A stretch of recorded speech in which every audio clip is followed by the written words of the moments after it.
Yes, so Stuart from Co-Location and Higher Spaces. So thanks for coming along firstly. Good turnout, so really good. Thanks to Artula and SiliconBeach for putting it on.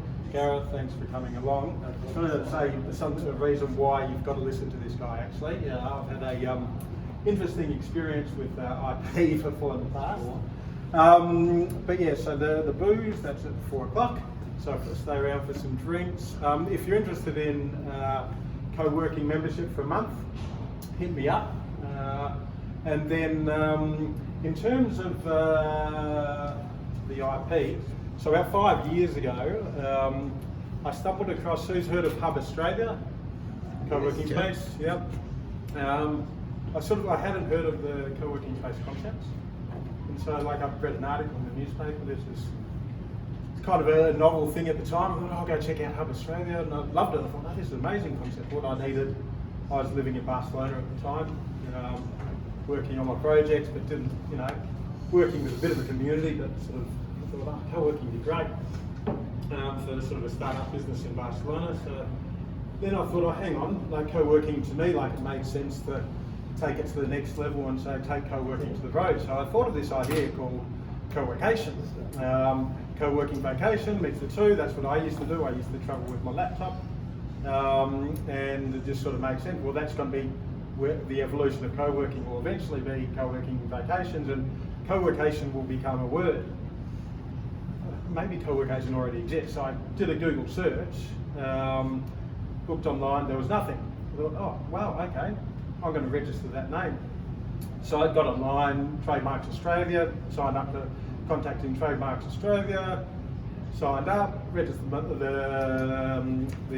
name co-location.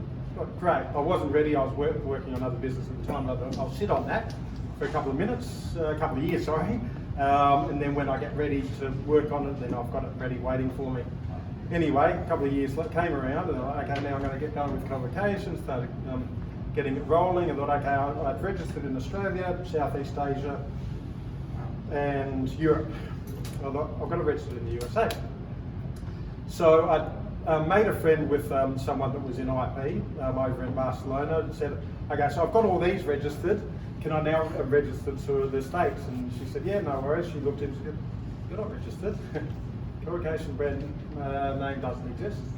So anyway, turns out I've been scammed, paid, I don't know, whatever it was, a few $1,000 or whatever to protect my brand name, but yeah, so it wasn't. So very important to have someone you trust when you're dealing with IP and these kind of things, because who knows, he sent me paperwork, it all looked legit, but if you're not an expert in these things, then you just don't know. So my advice, don't sign up to anyone online for these services. Make sure you work with someone that you know and trust. So it's great to have Gareth down here to be able to talk about this in person. Excellent. Thank you so much, Stuart, Thanks. and I really do appreciate the story and also being here. Just in this wonderful place. Yeah, go, Artula, too. Yeah, I'll just say, because this is being recorded and it's going around the world, so yeah, thanks everyone for coming. I saw Gareth presenting in another place, and I thought I need to have this guy for SiliconBeach, because it's so important. SiliconBeach, for those of you who are first timers here and watching on video, we are a community, Australia's startup community. We are all over Australia now. We're 13,000 on our meetup in Melbourne. If you Google Melbourne SiliconBeach, you'll find us. And also on our new website, siliconbeachgroup.org. Find us and join us, because our mission is to empower founders to help you guys successfully launch and grow your startup, and not be the 97% that fail. We say about 97% of startups fail, so we're trying to lower that failure rate. So first thing, protect your idea, because back there we'll talk about it. But we are going to have these open co-working days across Melbourne, Sydney and Brisbane this year. So if you're running a co-working space in any of those three cities, connect with me. I'll put the links. This is going on LinkedIn and everywhere, and on YouTube description. And you can connect with Gareth and Higher Spaces through these media as well. Over to you, Gareth. Thank you so much, and please give a warm thanks to both Stuart and Artula, because it is fantastic to be connected with you through both Higher Spaces here and SiliconBeach, Melbourne. A little bit about me. I'm a practicing intellectual property and commercial lawyer. I've been practicing since 2002, and since 2015 I've had a particular focus on running these education workshops for startups. And they could be creative, they could be tech, but one of the wholesome things that brings it together, the bridge if you like, is that intellectual property is the only way to protect your ideas. And when we're seeing the landscape of Melbourne alone shift, where we see 178 co-working spaces, we can see a real movement towards higher spaces. We have a corporate executive in the room. People are leaving their jobs to start a great heroic journey of running your own business. And therefore, it requires an understanding of intellectual property, because it is the fundamental way that you will protect your ideas and commercialize them for greater growth. And that's what we'll be kind of discussing today. It's about intellectual property, understanding what it is, and then we're going to, in the second half, we're going to actually share, one of the reasons we're going to actually share one-on-one. I'm going to run through a worksheet, and then afterwards I'm going to try, there's a lot of people in the room, but I can probably stick around till 4 today. And so therefore I'm going to spend some time with every one of you to actually, so you understand then, not only the theory of intellectual property, but how it relates to your business, okay? I'll ask for your emails, because then I can send you the worksheet, and you can actually have it in front of you. Okay, so let's begin. But before we do, I'd just like to open it up to a bit of sharing, because it's always nice to know who we're speaking to in the room. It's always nice to know what your name is, what business or enterprise you're in, and what's your bright idea to help, particularly make an impact in a very changing world and very changing economy. Okay, let's start over here. I'm seeing the last spot. Okay, my name is Diana. My area mostly performing arts. Performing arts? And screenplay writing is a part of my boss work job. So I just got called by friends coming to Great. look a bit. Fantastic. So you're a storyteller. Storyteller. Excellent. That's good. Excellent. Yeah, my name's Winston. I work with Diana. We're working on a project, a screenplay, which has got some Chinese connotations. So, and Diana has connections in China. So one of the things is, like, I think it might be copyright rather than intellectual patent, etc. But could we take it to China? How do we protect it, etc. Sure. And so on. I'm also an engineer, so I was an engineer. I'm a filmmaker these days. But I also work on other projects. I'm working on some games, not physical games, not electronic games, with Swinburne. Fantastic. So again, there's an intellectual, there's a kind of with universities as well. Who owns the idea? Yeah, exactly. Yeah. Excellent. Hi, my name is Rajat. My day job is that of an agile coach. What was that? Agile coach. Okay. And, HR. yeah. Human resources. No, agile. Like, Agile coach. Sorry, yeah. gotcha.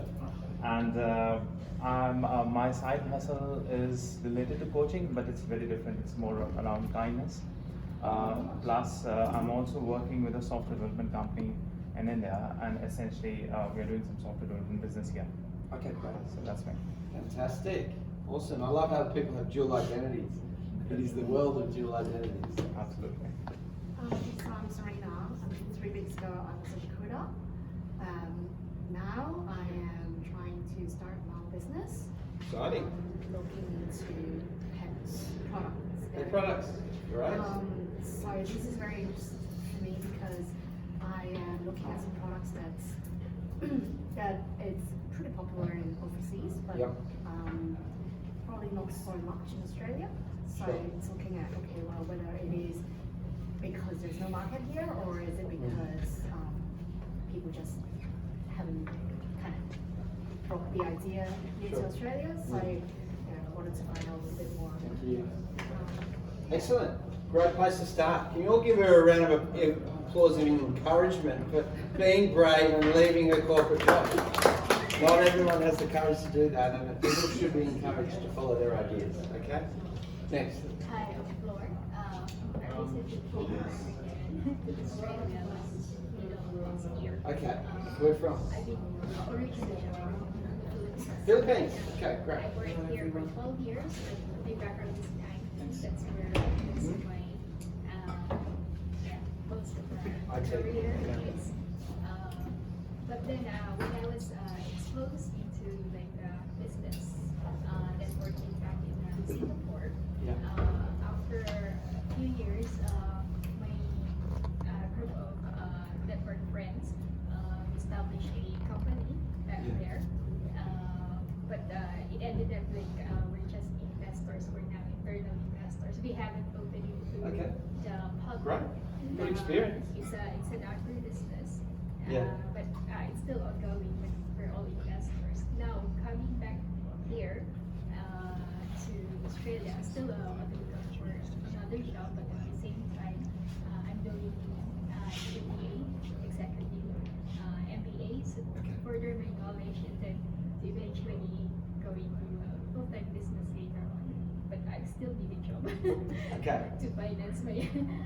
That's great. No, it's a fantastic place to start. You've had a great experience, and let's. Has anyone seen The Matrix? Yep. Remember that scene when Neo goes for the great leap?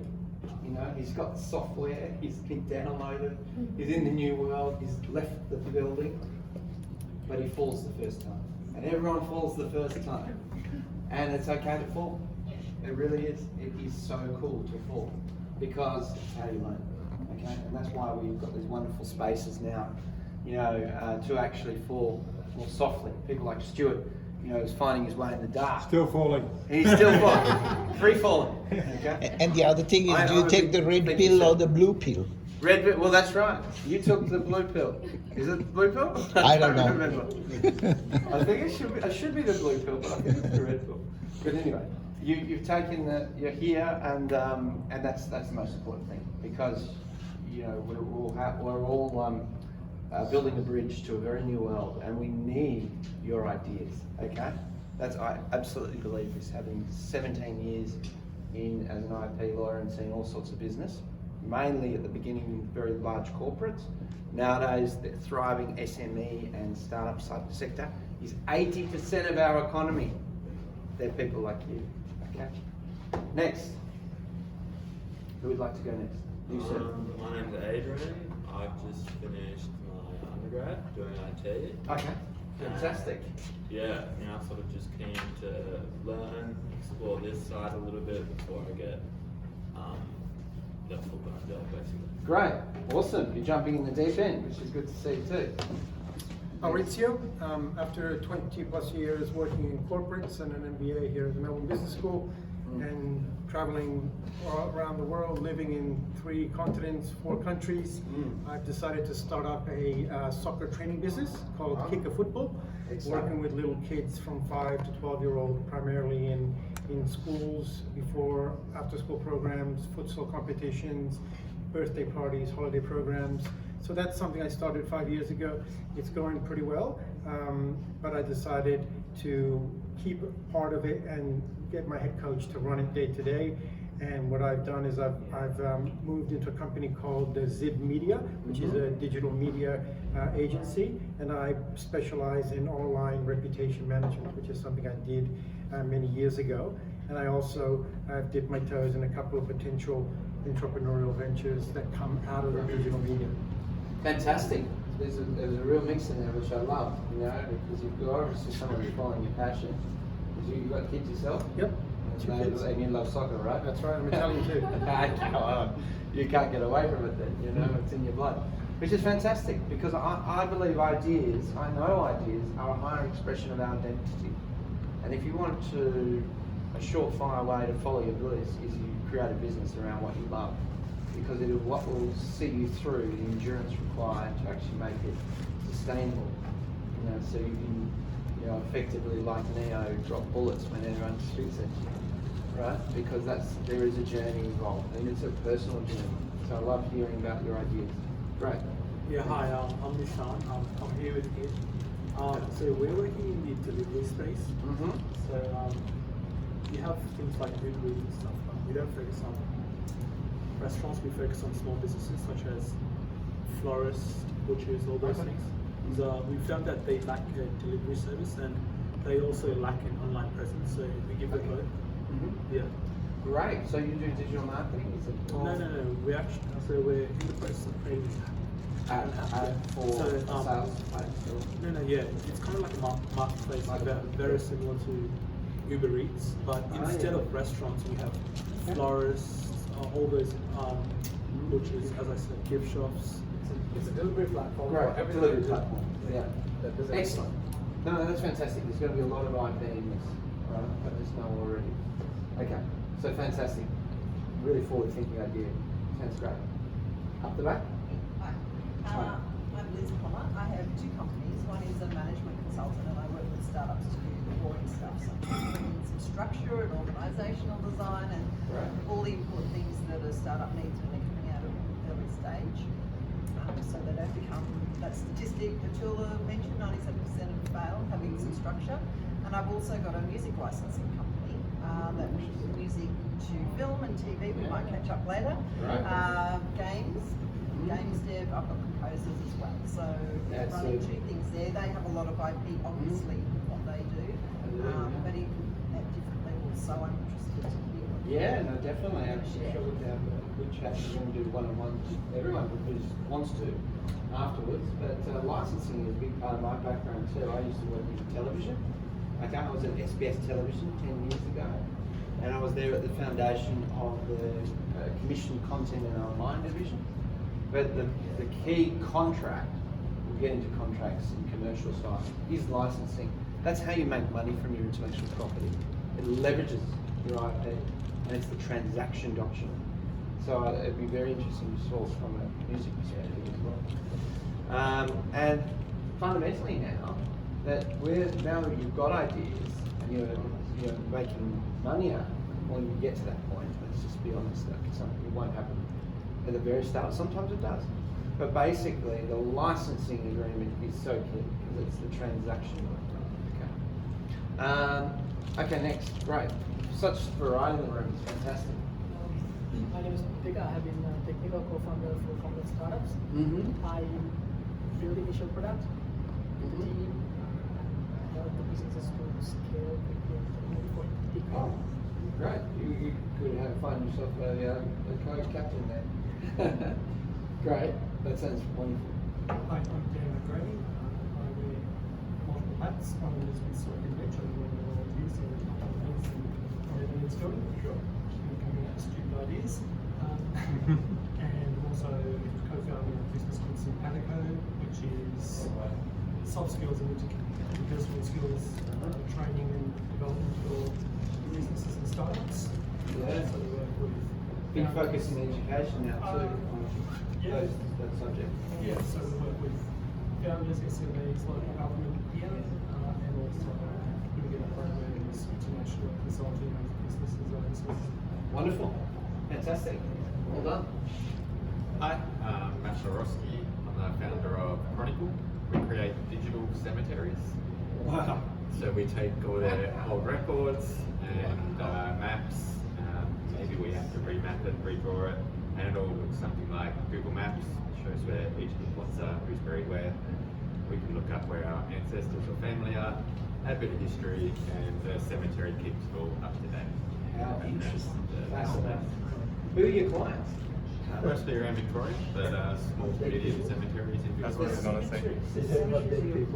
The actual owners, yeah. Are they paying to? Yeah. Well, they need to manage it, so a lot of them are using paper books still, or maybe the advanced ones are in Excel. There's a bunch of old software out there, but What a great idea.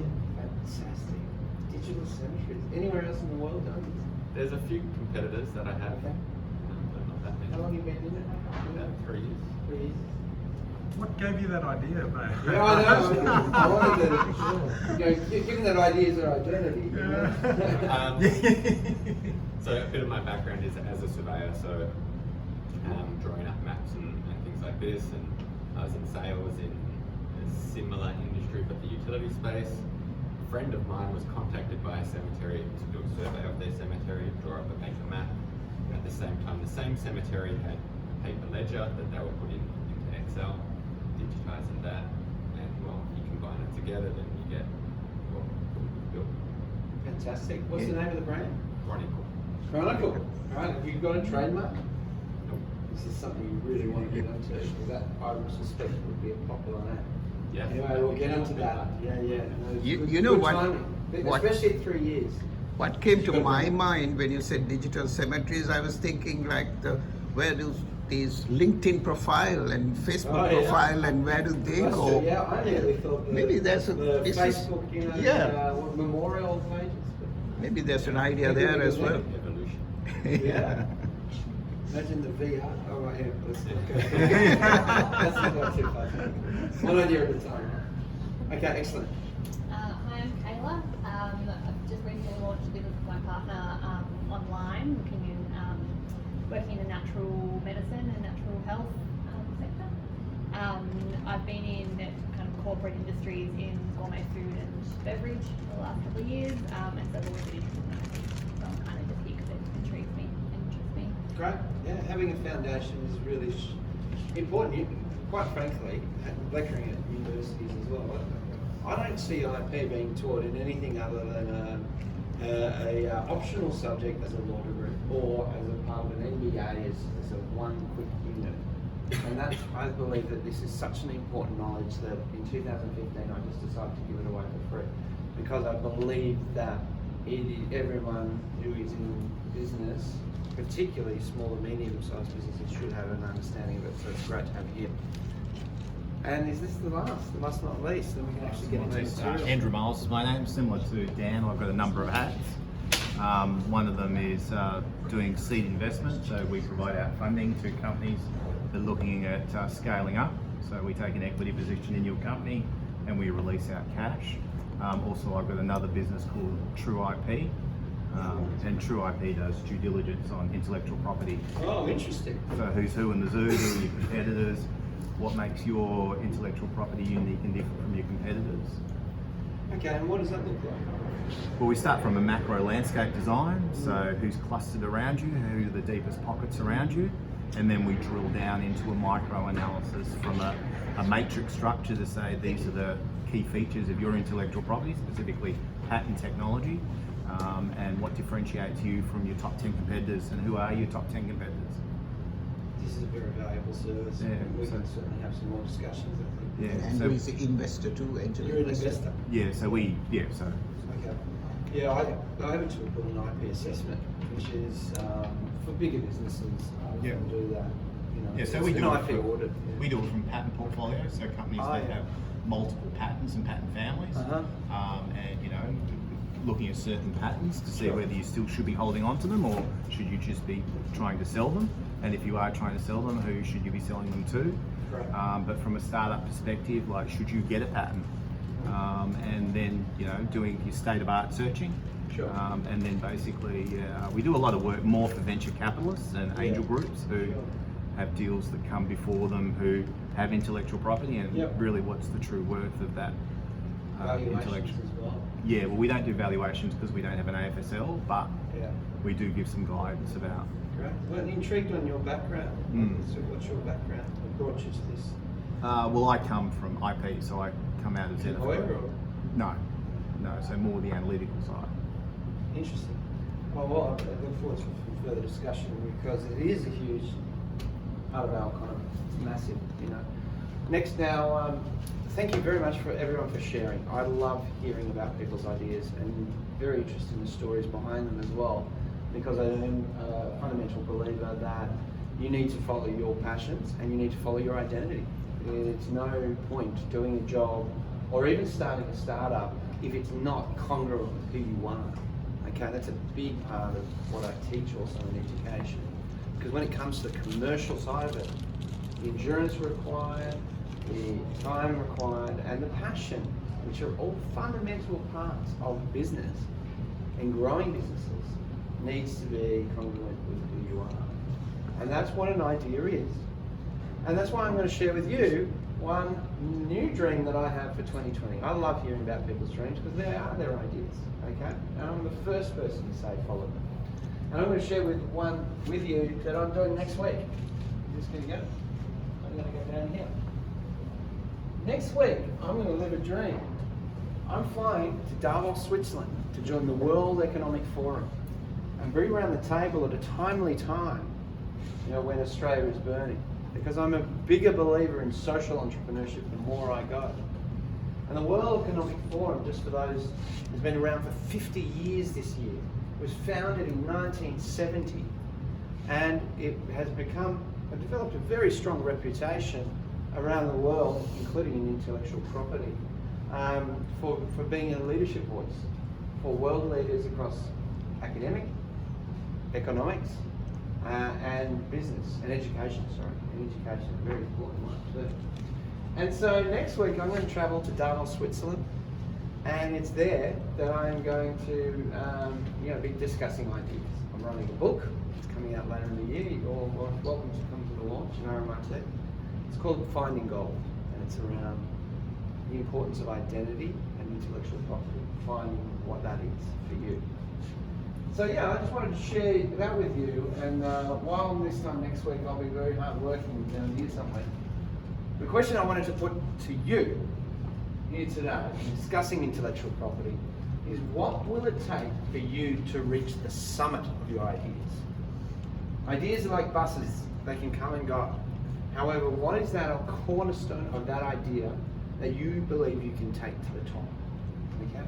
Now I'm going to explore that with you with a fundamental understanding of some of the 5 main areas of intellectual property, and we're going to tie it all back together to see what it's going to take for you to go from the bottom to the top of the summit of your idea.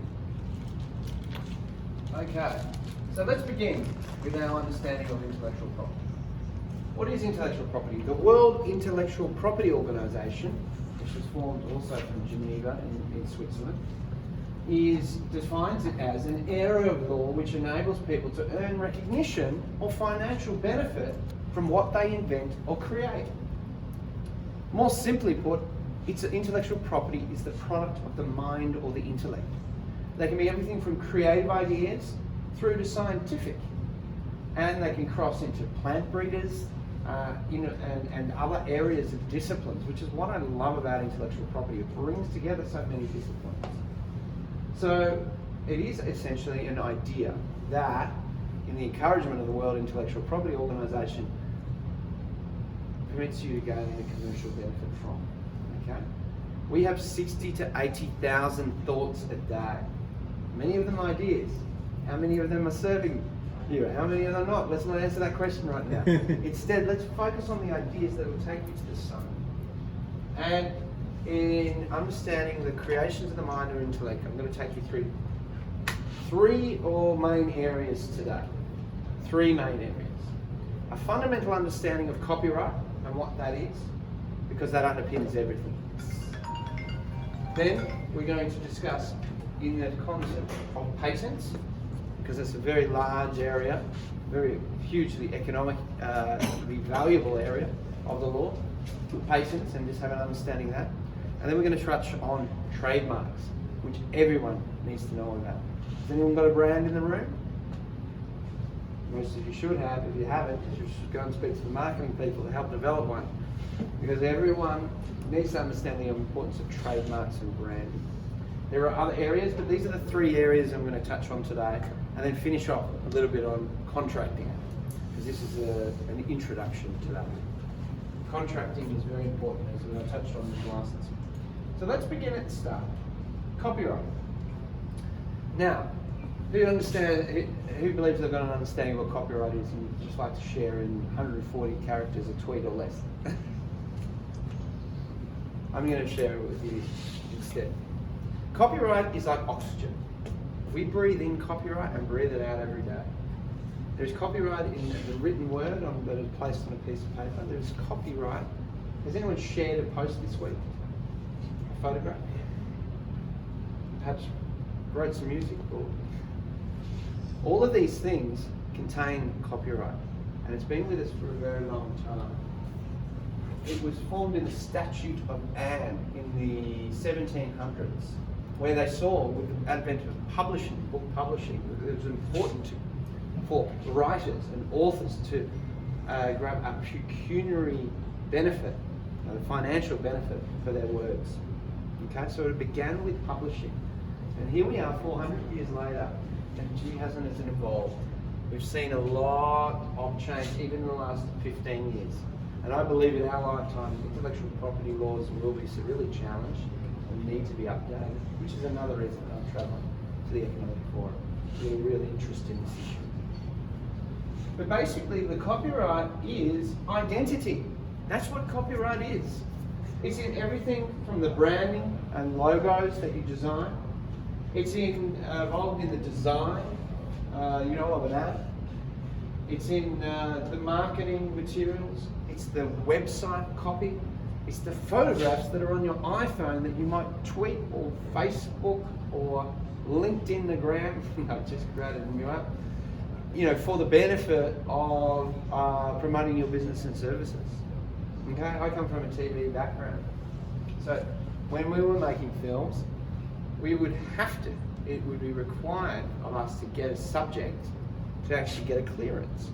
Because we need to say, if you're appearing in this film, Mr. Russell Crowe or Scarlett Johansson, you need to sign off that we can use your image in the marketing and also your performance. Okay. From film and television point of view, it's called chain of title.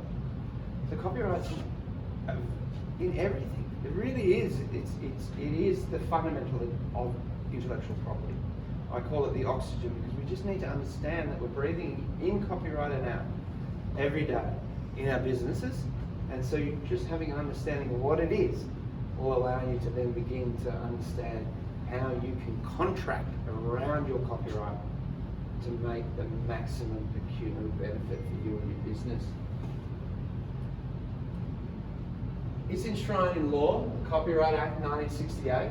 It's known as a bundle of economic rights, which gives you, the owner, the exclusive right or benefit to have a financial benefit from what you create. Copyright is automatic. This is a really key point, okay? Copyright is automatic whenever you create something, okay? So if you do a design, for your app, for example, then you use copyright in the notepad that you do it. There's copyright in your emails. It's in the early inceptions of the design. Back before the days of the internet, authors used to send their work to a writer's guild, and they would stamp it so they could actually demonstrate a priority date that this is the date it was created, prove that it was automatic on this date. Nowadays, there is no register for copyright work, but it can be proven through emails, notebooks. This is a really key takeaway. I'm going to give you 3 of these today. I'm going to recommend this to everyone. On your website, on the earliest date of the inception of the idea of your business, put copyright, your proprietary limited company if you have one, or you as a sole trader, and put the earliest possible date to 2020. Why? Why do you think that is? Because it protects you, it demonstrates that you value your intellectual property, your ideas have worth, and you're actually setting a priority date on when you're actually saying your business is created. Your website is also one of your most visible marketing tools. So to have that on your website, so for example, I've started a business in education, and even though we officially launched publicly before Christmas, I've been working on it since 2018, so 2018 to 2020. I've known people and recommend clients actually say 20 years. Why? Because from a valuation point of view, it can incredibly add the value to your business. And so copyright is automatic. Go for your earliest priority date and make it visible. Use that copyright symbol and timestamp it, because it's actually showing that you value your ideas and the rest of the world should too. Sorry, are you saying that we should say copyright 2018 to 2020? No, it depends. No, I'm saying when you created the work. So you've written a film script or a play script, is it? Yeah. When did you start writing it? Say 3 years ago. When did you first come up with the idea? The first time I wrote the first draft would have been about 3 years ago. Then go with that date. But why- 2017. Yes, but Because why it's did you- automatic and it's the first inception. Which I do, but you said something about 2020. I just gave an example of a business that launched only before Christmas, but I'd come up with the original ideas in 2018 when I was a lecturer. So I went for the earliest priority date. Earliest possible. So this concept of priority date is really important too, because a priority date actually establishes when you first come up with the idea. Now, there are automatic protection, which set priority dates. I mean, and this is what I'm describing, copyright. But there's also registrable instruments, which are more proven methods of establishing a priority date. With screenplays, there's the Writers Guild of America. And there's still the Writers Guild. $20 and I register there. So you can, but you don't have to. I mean, you can. We just explained that. Yeah, which is great. The Writers Guild is used to have. Anyway, look, no, they're really important. They're very important. Writers are very important. You know, we don't get blockbuster films without great writers. They're often the forgotten ones of the whole entire process. Anyway, let's not get sidetracked and just say copyright. Basically, my takeaway for copyright is the simple C is used for notification purposes, and you should use it. Okay, and use it in the most visible way by using it on your website, using it on any of your published materials too, and your marketing materials. It's a simple thing to do, and it'll add an enormous amount of value to what you do in the long run, and then in the short term as well. Okay, so that's what copyright is. It's one important point around copyright I want to make here is that copyright it protects the expression of ideas, not the ideas themselves. Okay, and that's an important distinction. Just because you've come up with the idea of a film, what's the idea? Just very quickly. It's about two blondes that make a movie. Okay, two blondes. Just because that you've come up with a concept about two blondes to make a movie doesn't mean that it's the only film about two blondes to make a movie. Okay? Legally Blonde springs to mind, which is made by an Australian filmmaker actually. Ironically, he got signed to Scott. Scott, can't remember his last name, won a 3-picture deal from MGM after making a film here in Melbourne called Tiziana Bubarini, which was a musical set in a St Kilda supermarket. Amazing story. Anyway, his 2 films, at least 2 of them, were Legally Blonde. Now, just because he's made a film doesn't mean to stop you, but what copyright actually protects is the expression of ideas. So, your film script, your characters, your plot lines, all those things are protected. Really important. Because when I often speak to people who have been aggrieved, and traditionally this is what happens in my area, is that someone will say, someone has taken my name. What's the name again? Chronicle. I've got a chronic illness because somebody has stolen my name. Chronicle. And I go like, well, is it registered? Is it protected? Is there a trademark? You know, these kind of things. Important to know. Basically, is that just because you've got one name doesn't mean, which is why our knowledge of this is really important, because I want to move people from being aggrieved to empowered, and that's why I run education around this topic. Okay, so they're the 3 things that I wanted to make about copyright, okay? And it's fundamental to understand at the base of the mountain that we know that we start here. As we start climbing this mountain towards the summit by understanding the fundamentals of intellectual property is around copyright. I'm going to send this to you. In fact, I'm not sure if it's possible to email this to people directly from your email. Yeah, we can do a do that group through Meetup. What we have to do is upload to Dropbox. Well, that or email something. I sent you before, you could just forward it on to them. Yeah. And then they could have it in front of them. They haven't got their smartphone. I say that because it's useful. Yeah, but Do I you want to can't do it? I don't have everyone's Do it. emails Okay. now. I'll do it afterwards. We'll do it afterwards, okay. But you feel, anyway, look, on the handout, and the reason I do give these out or try and get them printed out, is that then you can make notes on what the copywriting is in your business. And when we do a one-on-one, I always like people to actually have had an intent of doing this. Okay, but anyway, copyright, just so you know, is automatic protection of the original expression of ideas, and it protects, you know, it basically protects your expression of your ideas. Okay. We'll now move on. There's copyright. You know, one easy example of copyright, I'll just add to that, it's in education. Okay? There are a couple of fair use exceptions to using copyright. They include for the use of education. You know, obviously, how would we learn if we went into classrooms and we weren't able to share books? The Great Gatsby, you know, To Kill a Mockingbird, or whatever we all learned. You know, obviously, authors and films can be shown in classrooms. Other exceptions existing include reporting the news.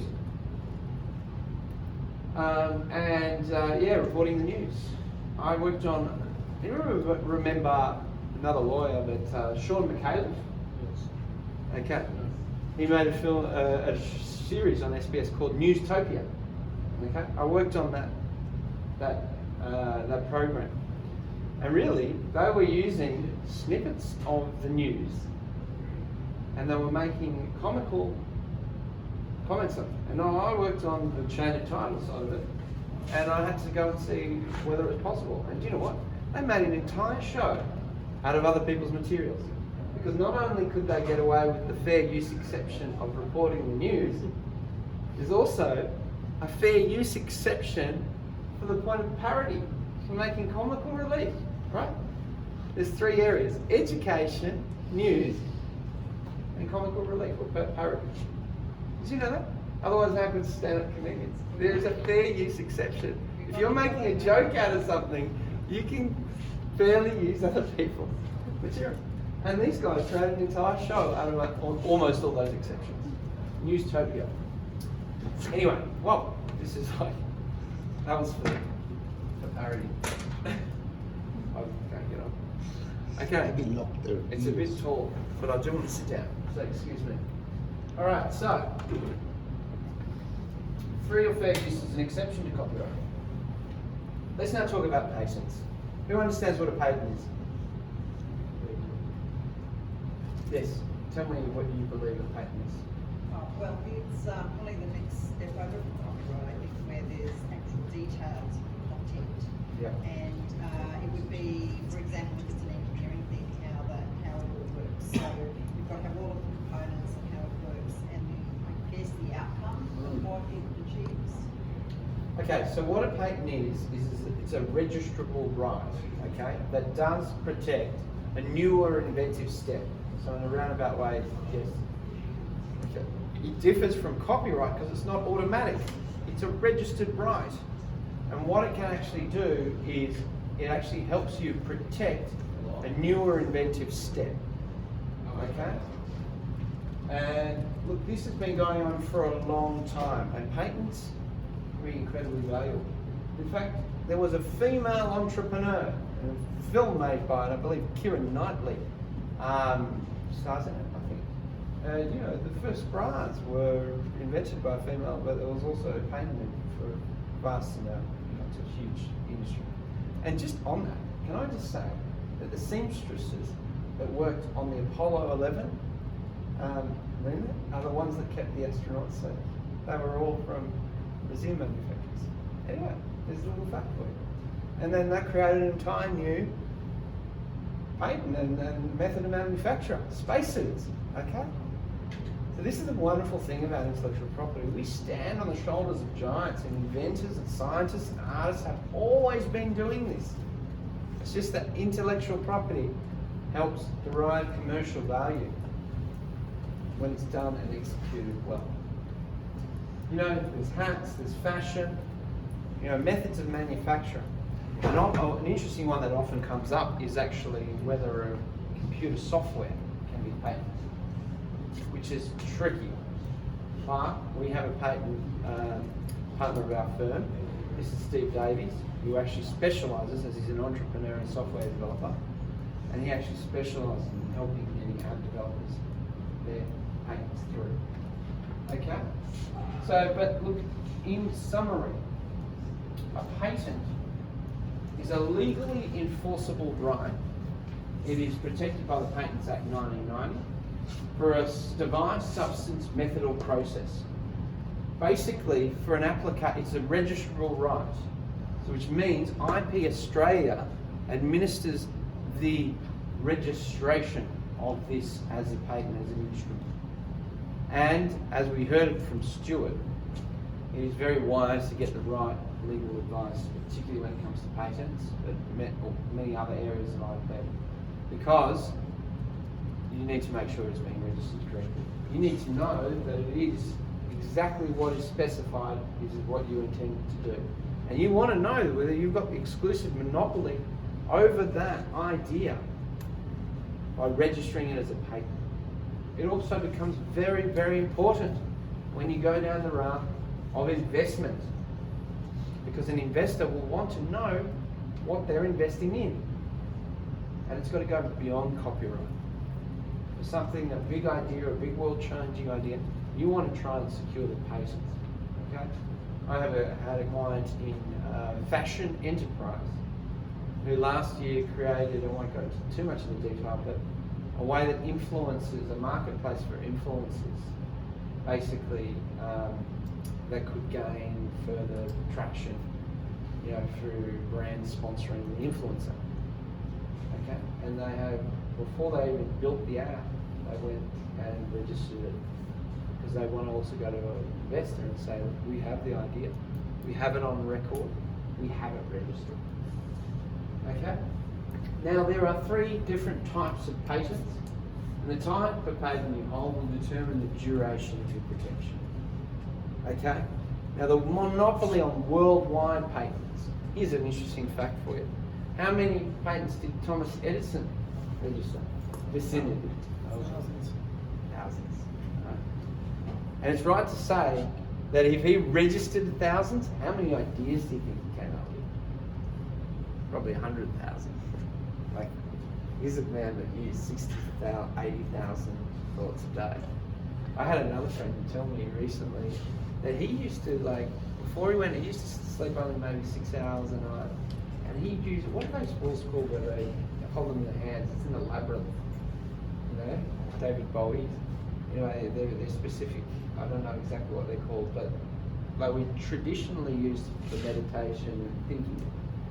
He had this process, right? Where he would think about his ideas, and he was a studier of psychology, and so he would fall asleep, and then he'd be doing that with the ball, and then the balls would drop, and he'd wake up because that's where he'd come up with his best ideas, and then he'd scribble them down on a notebook. He was deep into the other subconscious mind, and look at the light bulb and the history and the impact that one person made. He founded General Electric, which over to recently was one of the biggest 20 brands in the world and businesses in the world. That's the impact one person can make in their ideas.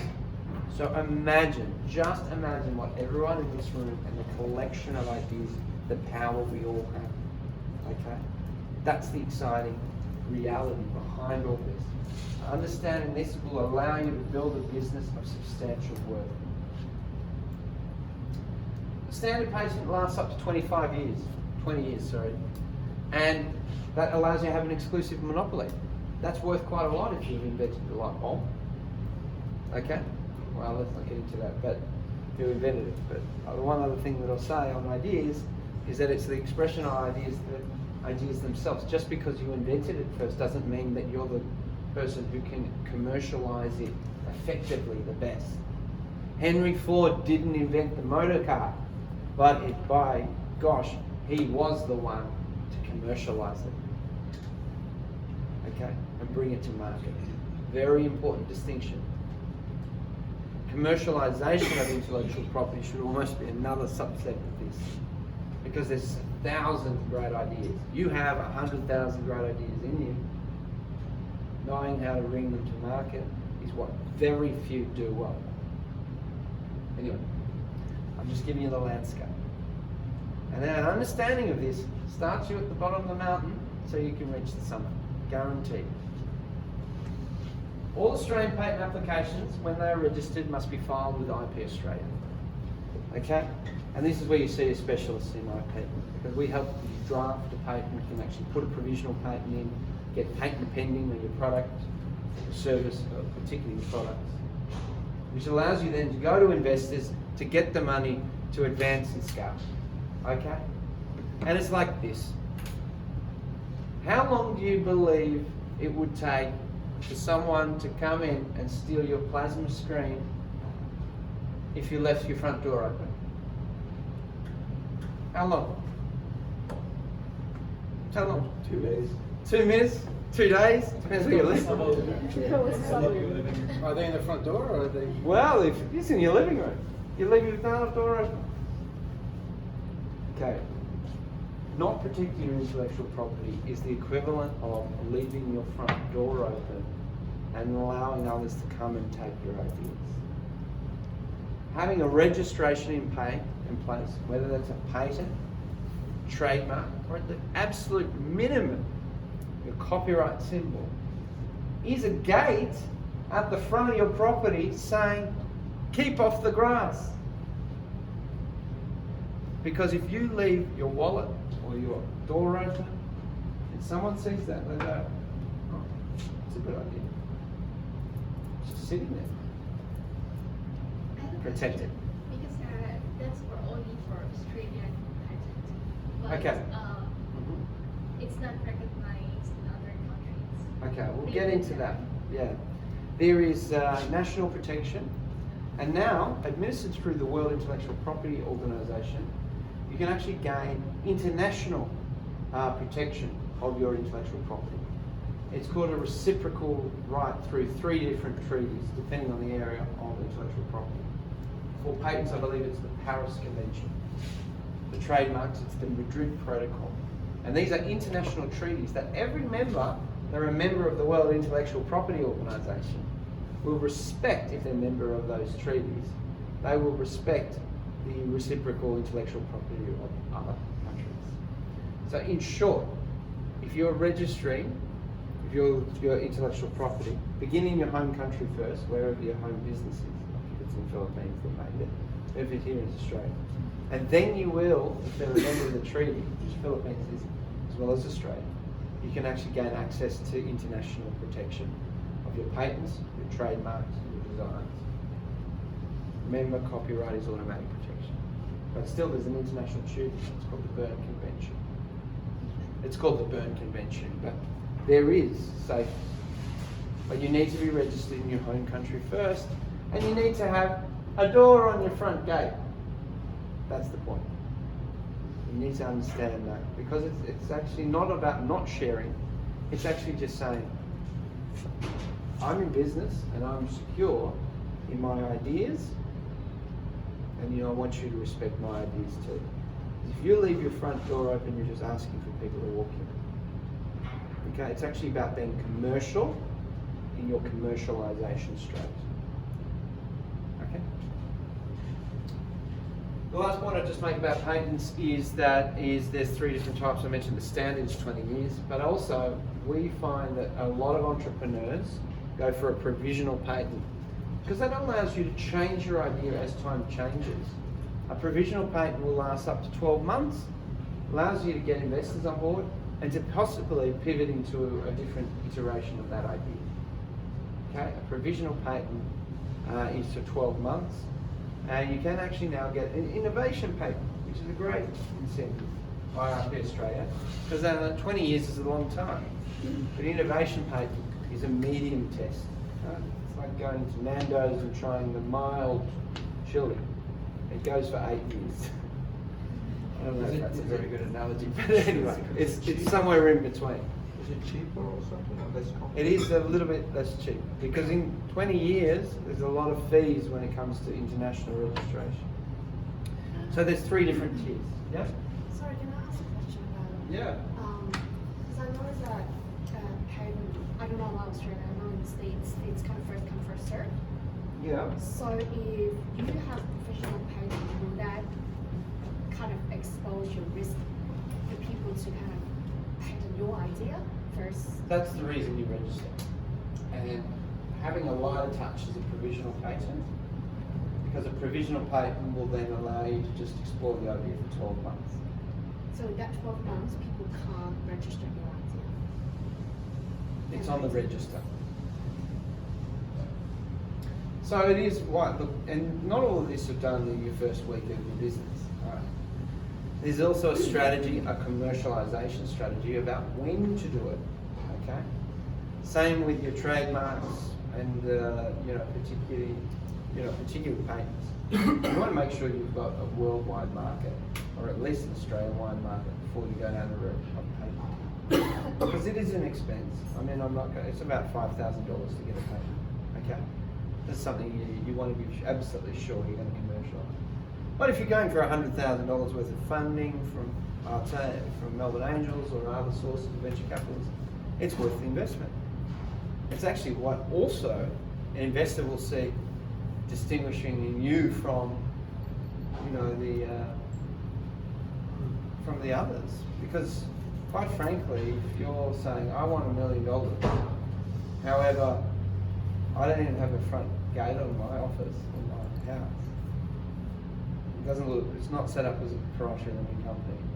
You're leaving your intellectual property wide open. It means you don't actually value your own IP. Yes? So can we kind of paint and prepare idea which implementation?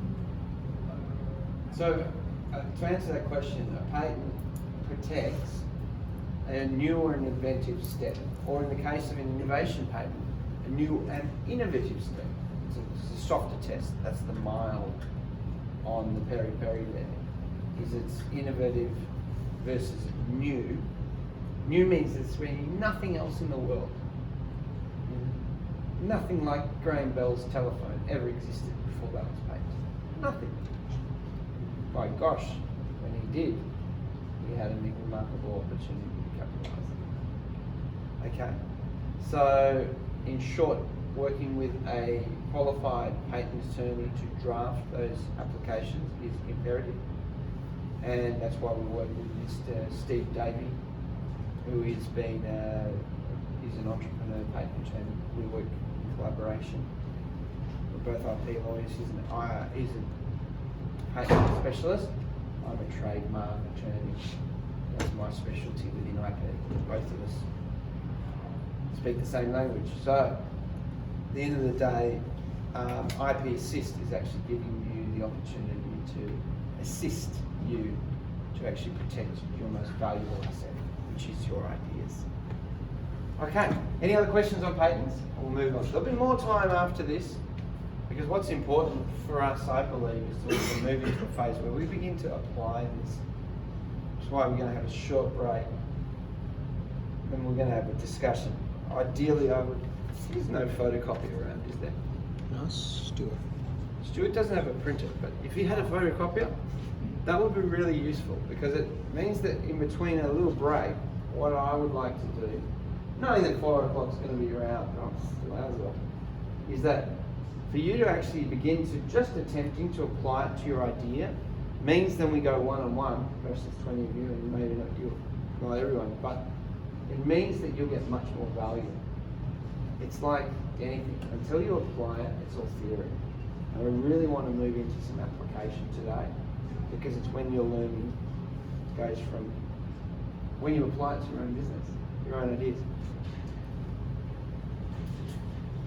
No good? I'm sending a message, you must be here. Yeah, and it's just for everyone to get more value. Okay, so just to end, benefits of patent protection. A patent will give you the right to stop others from manufacturing, using, or selling your invention. And also, having that patent lets you license it to someone else to manufacture your invention on agreed terms. Okay? That's the contract part that we discussed. And finally, it encourages other people to respect it as well. A patent is a very, very important part. Knowing the right time to patent is also fundamental. And I'm going to show you an example of that.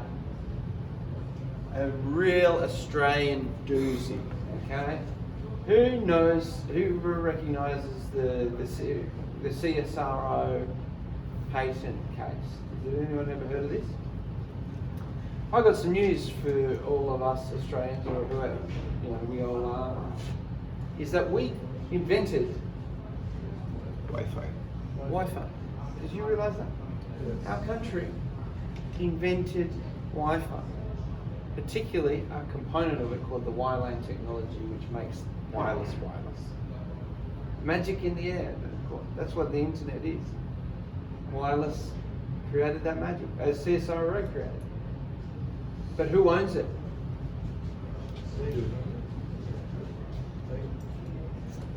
The patent was secured overseas in the US.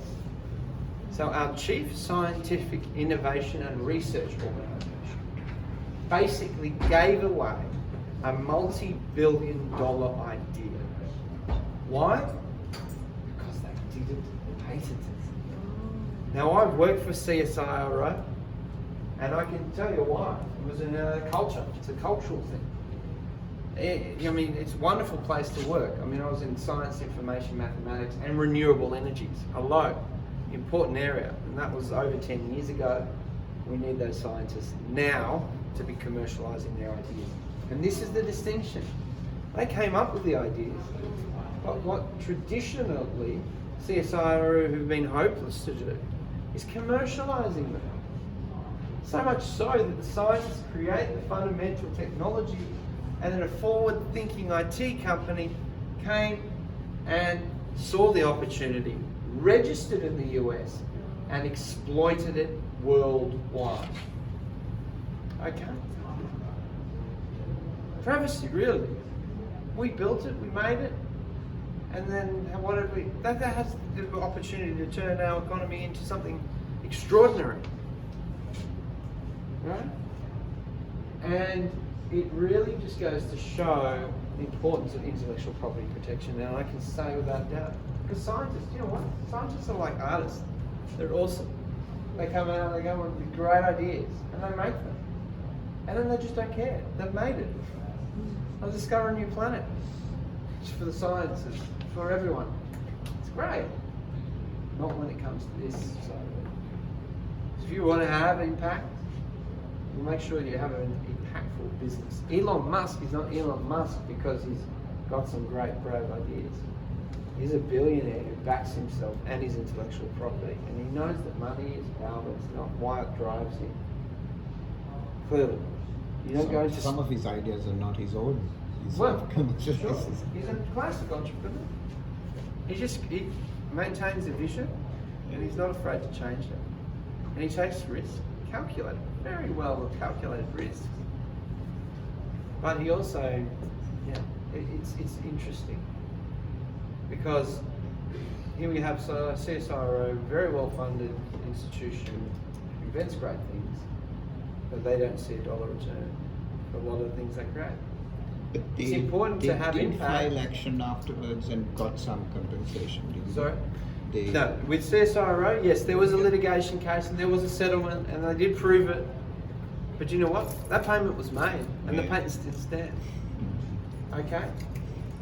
So, for me, it serves as a great reminder why we need to respect our own intellectual property. I won't go into the details, I might send these slides around. But basically, it wasn't successfully patented. So the importance of making sure that you have your front gate secure. That's why this is equally as relevant to small business. Here's a company that a little over 20 years ago began with a university white paper. Okay? What does it take to actually climb to the top of your mountain? Well, sometimes you create your own mountain.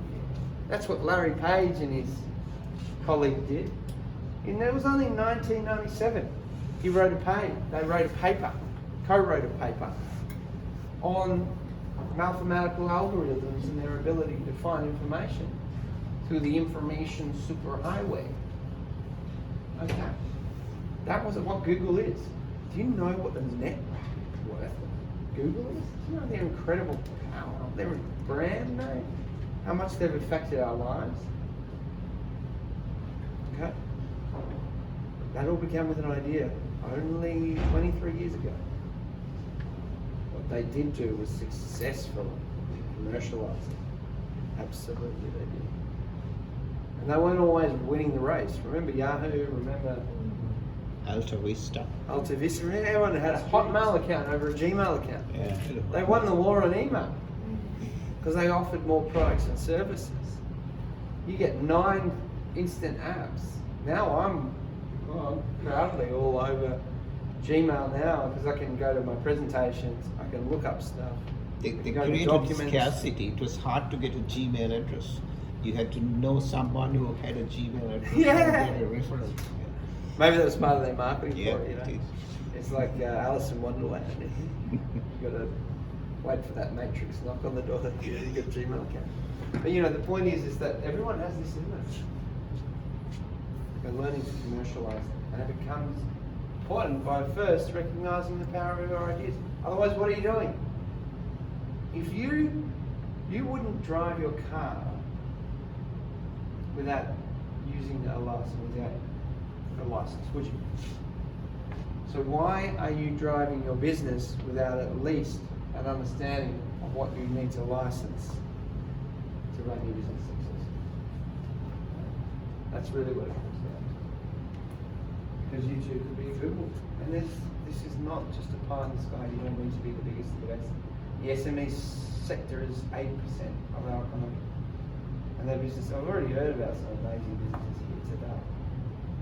These are the gold mines of the future. Okay. Oh, let's move on to this final area because it's one of the most visible areas of trademarks. Visible areas of registrable intellectual property, and you all know it because you're all familiar probably with what a trademark is, yeah? Who's got a brand that they love? Me. Let's hear a couple of quick ones. What's your favourite brand? My brand? Yeah. Is it Your external brand. brand? My favourite brand is my brand. It's what you prize through. Okay, great. Have you registered as a trademark? That wasn't going to be my Not question. yet. Well, if it's your most loved brand, then why are you leaving your front gate open? I have 2 actually, and my front gate's both open. Okay. What's one of your brands? Who likes Apple? You think that's a registered trademark? Very clever brand, by the way. Who knows what it means? Who's read the Steve Jobs biography? It's about the Adam and Eve story, the temptation, knowledge as well. But it was also taking the bite. You know, that's how one of the first stories is like, give people the opportunity and they'll take it. That's the bite. Anyway, it is a very powerful trademark. Now, most people are under the misapprehension that if you've registered your domain name, you're protected. Guess what? You're not. A domain is only a license. You pay $10, $12 with Crazy Domains, maybe more. That's a license. It is not ownership. Only a trademark protects you legally to use your name, your logo, and your brand in the marketplace. An investment in your trademark is an investment in the next 10 years of your business. Again, you would not drive a car without a license. Then I have real trouble understanding why people are driving their business without at least protecting their most visible asset, which is their brand. Trademarks. When it comes to valuation, yes? I have a question on the geography of how far each is covered. Because I've protected my trademark in Australia. I think I may have done it in a couple of other countries. But you were saying you only need to do it once. Well, you start in your home country, and then you move out to the other countries. But you can do it more cheaply if you do it through nations that are part of the Madrid Protocol in this case. Because then through Geneva, you just pay one license. So I've had a call, well, email from a lawyer in China. Right. That said, you haven't trademarked your business or logo, for that matter, in China, unless you do so within X amount, then you can do it. Well, this is the thing. You know, China does have an intellectual property system. However, culturally, they have a tendency to not respect even registration. It's a cultural issue. Hard to enforce, China. However, important in any of the Western countries and other Asian countries. You know, Malaysia, Singapore, very big innovation hub and ideas coming out of Singapore. Sorry to interrupt. So if I'd enforced it, what's your question? My question is, if I'd enforced it and said, okay, no, it's my. So just so everyone knows, state specifically what happened. So I trademarked my logo, Yeah. the football, and specifically the logo and the tagline. But in this particular case, the lawyer wanted to say that his client wanted to use Kick a Football in China using football. You got that word? I've got that. Kick a football. You got. It's amazing. Very powerful and credit to you that you've got it across the line.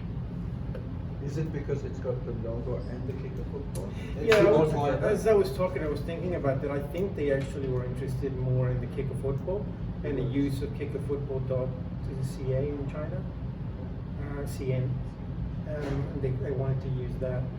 And at the time, I was advised that the legal, the way they communicated to me, the way they put it forward, they would have sort of bulldozed me if I tried to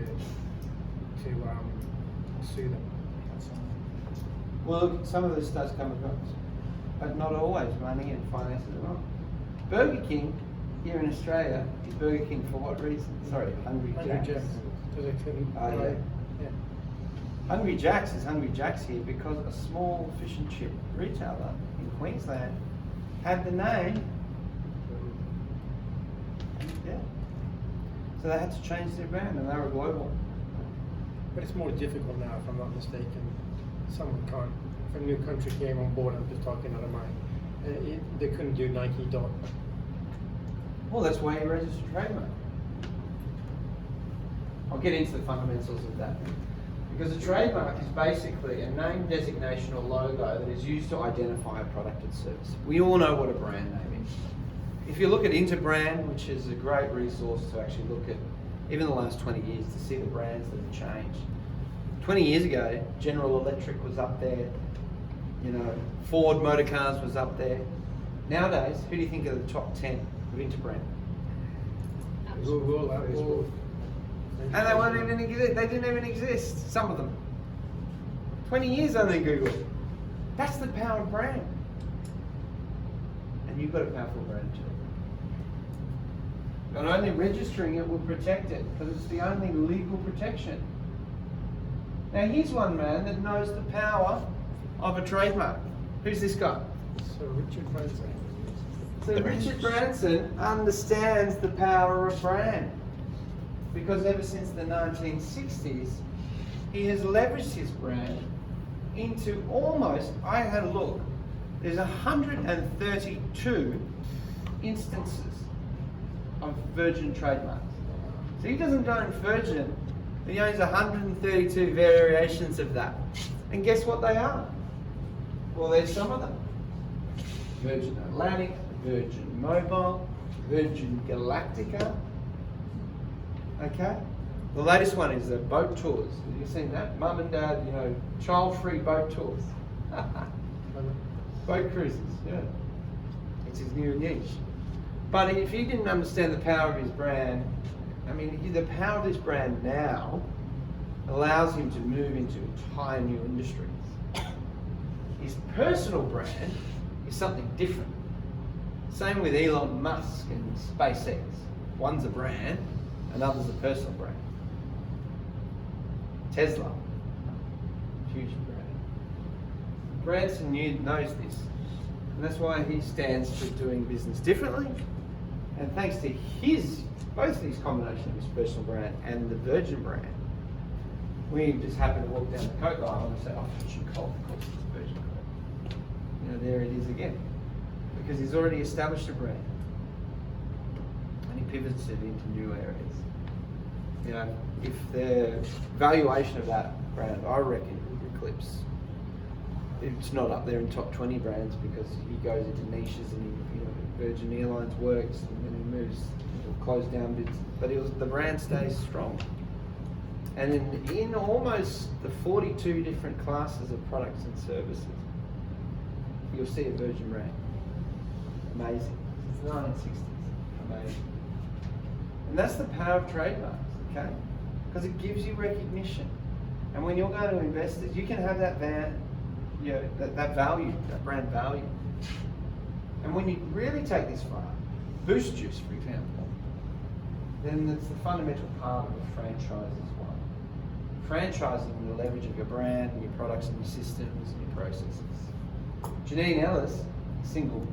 She was single, maybe no, she was single. I don't know. Maybe that's JK wrong. Anyway, the point is that Janine Ellis wasn't the first to come up with juice stores. Not at all. Juice stores has been around a long time. But she was the one most successful at commercialising it and taking that on a journey, ran a brand, system and process. Remember when the Boost Juices came out? I was like, yeah, you gotta have a Boost Juice. You stand in line, they call out your name. Because that's an extension of intellectual property that goes beyond brand and trademarks, goes into processes. And then builds a franchise. McDonald's did that. McDonald's is a great example. There's a good film called, it's called The Founder. The Founder. Yeah, that's a great film. film. Michael Keaton's in it, yeah. Yeah, I think so. The McDonald's story. The McDonald's story. The McDonald's didn't promote that movie. They didn't want that to hold it. Isn't it interesting? Yeah. They've weathered some storms. Remember that Super Size Me movie? Yeah. Did a bit of, but it's still there. And why? Their strategy. Who can tell us the one of the secret? I was going to say herbs and spices. The secret of the McDonald's success. Realistic. I heard Very a couple of realistic. things. As I heard it described as a $1 billion business run by school kids. Just kind of interesting. Yeah, right. $1 billion run by school kids. Well, yeah, when I've met some franchise owners, not to say, but it works because it's so well documented. And they have a very strict process of you need to have certain assets. You got to buy the They own the land. You got to buy the property. Yeah. They own all the land. And the first thing when a new suburb's been created, I remember Point Cook. It's actually become a signpost for economic growth. Point Cook, my sister bought out there, whatever, it doesn't matter about buying or not, but she was out there when in the early days, like it was just fields, you know? And back in the day when a drive across the Westgate Bridge was just like a scenic tour. Good luck nowadays. You go out to Point Cook and you're out there, and I'm sorry, I'm not saying if you live out there, it's fine. But then I remember the day that it all changed. And it was the day the McDonald's came to town. It wasn't because of that, but it was just sort of, they had a school, they had bits and pieces of, they had some infrastructure, but when the McDonald's came, it just exploded like in 2 or 3 years. You know, the town centre came up, and the McDonald's, they knew that the town hall is not in the centre of Point Cook. Not in the town centre is. The McDonald's is. It's a sad reality, isn't it? I'm not sure about the trademark. I heard that you can have a trademark. When you register a trademark, it has to be the same design, it has to be, the same wordings, etc. So you can have, like, say, Virgin, and you trademark it as that brand for aviation industry, whatever. But you can still have Virgin before you actually register as a completely different industry. Is that Okay, true? so now this relates to 42 different products and service categories which you register trademark on. I've got to remember your brand. I will earlier. Chronicle. I think it's going to be very. So it takes 3 times. You need to tell a good brand stories. You do totally still. Anyway, the point I'm making is I want to do a search for you, complimentary, because I want to see if the Chronicle is in funeral services. Now I can tell you the Chronicle is going to be in publishing. However, it's okay if no one else is in funeral. But it's a strategy also, because if you ever did any publication of your data or anything like that, you may be restricted. Anyway, this is why having an IP strategy is actually the most important thing you can have for your successful venture. Doesn't mean you go rush here or there, and it's awareness and to actually know how and when. 42 products. Now, answer your question. Obviously, if your Chronicle needs to be in funeral services, probably a few areas. Data. Okay, depends on your, again, planning, and to speak to a trademark attorney is really important, because you want to plan for the next 10 years of your business. You want to make sure you get your categories right. Because it's not going to serve you Boost Juice if they go and register in childcare. Boost Juice childcare. No, it's not going to help them. So you've got to make sure, the attention to detail, and it's an inclusive definition. And there's a process that I do, to actually make sure. And it begins by doing the searches. Not only, and I do my searches, by the way, for free for clients. But basically, not everyone does that. You go to the internet, they'll charge you this or that just to do a search. But basically, you want to make sure you got the Australian searches done, and you want to do the international, because you're going to build a multi-billion-dollar business, aren't you? I mean, that's why you're here, isn't it? SiliconBeach. SiliconBeach. Wow, this is another case. I'm glad you raised it. I asked you last year about this, but this is a substantial brand. Yeah. We had a discussion about this, and we really need to get onto this. Yeah, we'll get on. Really need to. I wasn't the CEO then. Because it's, you are now. Yeah. Look, there you go. Now it's good to be talking to people at the top. Right, he's the chief lifeguard at this beach. Well, then I'm just your advisor. I'm here telling you that you've got a valuable property there, and you don't. They're in several countries. Yeah. SiliconBeach brand's worth a lot. There, More than you think. There are others who call themselves SiliconBeach. I know it's not. They are not registered either, so we could. That's get right. it before them. And you have an entire commercialization strategy to explore. Gee, I'm going to be rich. Well, it's quite possible, because starting a brand from scratch is hard. But if it's recognized, the least thing you should do is protect your asset. You wouldn't jump out of a plane without a parachute. So why are you free falling through business without packing one? Okay. And this man knows the power of that, okay? And look at his businesses. He understands the value of the brand, amongst other things. Just the boring but important part, the Trademarks Act 1995 is the legislation there that basically empowers the protection of your trademark. And once you have it registered, you actually prevent other competitors coming and taking your name and your domain name, or variation of domain names. Only a trademark will give you the legal right to force someone off a domain name, or to prevent them using your name in the marketplace. I could sit here and tell you countless stories of both small and more medium business owners and large businesses that have had to compete by getting their trademark registration sorted, or enforcing their trademark once it's protected. Okay? And there is a strategy to that too, but I won't go too far into that. Basically, if it's not protected, you're inviting other competitors to go and take it. It's true. I could sit here and tell you a story about the Cornerstone store Mento. First of all, that's a cafe that's been around for 7 years. And another cafe opened down the road called King Corner Store. Now, on behalf of this client, who are just well-meaning hospitality operators, they contested it. And we were actually able to get Corner Store through. I couldn't believe it. Corner Store Mento. By the way, you generally, you know it? Yeah. Good operators, yeah. You like the place? Yes. Well, they've got a big brand, right? A recognisable brand in the Mentone area. This King Cornerstone opened in Cheltenham. They were mortified. What could they do? Well, Quick Smart we registered their trademark straight away and got it through. And we served a cease and desist. 12 months down the track, King Quarter Store's out of business, no longer a problem.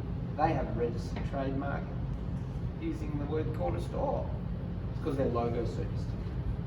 Because a trademark protects the combination of the logo, the images, packaging, tagline. Big suggestion. I'm going to give you away my $1 million trademark advice.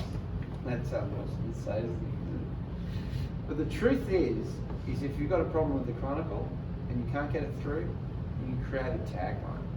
Because then under the Trademarks Act 1995, it's the combination of logo, names, and that has a 95% success. So that's. You'd be able to, you'd be able to trademark the term corner store. We tried to trademark the name Gold Coast Schoolies Week. Oh, There was a interesting. full program for that for the Queensland government. Interesting. And Schoolies Week is seen as a generic term such as Christmas or corner store or Mother's Day. No one can actually trademark those words. So all we can trademark is the actual logo. So I think that's what you're saying is it has to be part of a package. So It's the combination words of the within name, the logo. we still didn't trademark the words. Yeah. They It's can't harder to get words through. I always advise clients to put in the logo. Words can get through because you're just going for words. I mean, the only one to learn schoolies. The other thing is Trademarks Act 1995 prevents you from protecting words in the common vernacular, including place names. That's why I couldn't believe we got Cornerstone short Mentone through. But it was the combination. Dealing with a trademark examiner, you have variations. Sometimes we get adverse reports, they're called, and that's what we do. I mean, because we've got 17 years experience and we know how the trademark system works, is that we go in and then bat for you if there's a problem. And we put up fights with the trademarks office to push these things through. You got me thinking about it. I need to speak to you later. I can't remember now if I trademarked the business name Kicker Football or the geography of kickerfootball.com that I use, or the tagline Kicker Football Italian style. And say for sake of simplicity, I did Kicker Football the name. Would that suffice, or would it be more powerful to also tag on the tagline? Tagline as well. It's a combination. So say I don't put the tagline, they're not going to be able to go after Kicker Football Well, anyway. they're separate applications, but generally speaking, if you've got one registered, you can defend the elements of it. But Nike has registered both the Swish and Just Do It as well. That's true. I mean, when you grow, when you're at Branson, you have 132 variations. But you grow your brand portfolio, you grow your trade products, you have a trademark under each product. Okay. Can anyone take the word cola from Coca-Cola and just use it? Or have Coca-Cola? You will find Done both. Coca-Cola is registered in quite a few categories as well, and variations. Do they Just actually- loving it. Do they own the word cola as well? I don't think so. Not There's, cola. there's Pepsi Cola and there's other Virgin, colas. not cola. Virgin Cola, Virgin Cola, Pepsi Cola. Cola is a product that's used. You can't own common words. Table, I can't own table. Although I would be saying that. Hands off that, we have to change the word to table. You know, it's really about unique combinations of your brand. What about words that have become generic, like Hoover? Hoover the cloud. Or Google. Or Well, Google. sometimes, words carry over into the common vernacular, is what it's called. Google's an example of that. That's brand recognition. Sometimes symbols do. The indigenous flag, there is an argument, should. Yeah. Can you remember KFC used to be Kentucky Fried Chicken, and then they went to KFC, but they found created a other new people brand. using KFC, and it's Korean Fried Chicken. So now they're using Kentucky Fried Chicken again. because Like of the- WWE and WWF. Yeah. So wrestling versus the Why not? Well, you have variations. Yeah. Again, it's why it pays to see a specialist. See you later. Feel free to reach out. I'm going to send the slides around too. If you don't have time this afternoon, then yeah, I'll happy to do that search for you. Yeah, thanks. What's the cost, cost for the trademark? Okay, good question. Okay, so generally speaking, you know, when you use an agent, you know, a qualified IP practitioner, it's under $1,000, but it's about $250 per category. If you're in education or IT, $250 per. But you know, all in up, even at a maximum, usually you'd only register in 3 or so categories. For around $1,500, you're actually creating an asset for your brand. You're protecting it for 10 years. You're ensuring that it goes through, and you also have someone on hand to help you defend your brand ongoing. Gareth, I'll stop the video there because we've got 1.5 hours of That's video. all right. That's a Yeah, long we're going to one. wrap Yeah. up soon too. Thanks so. Thank you very much. And thanks for watching, yeah, everybody. ipassist.com.au.